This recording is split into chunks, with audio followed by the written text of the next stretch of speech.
Can I sit in the silence without losing faith? Atong naon ang kahilom, ang pag-abot sa Ginoo, ikan siya namatay. In a world of chaos and uncertainty, can I sit in silence without losing my faith? Naay mga panahon nagpakahilom lang ko ug naay gipaabot.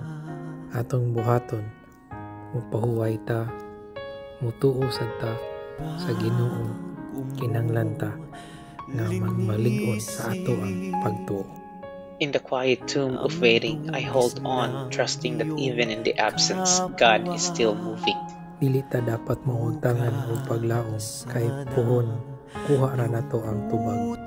I just need to rest, breath, and trust that Sunday is coming.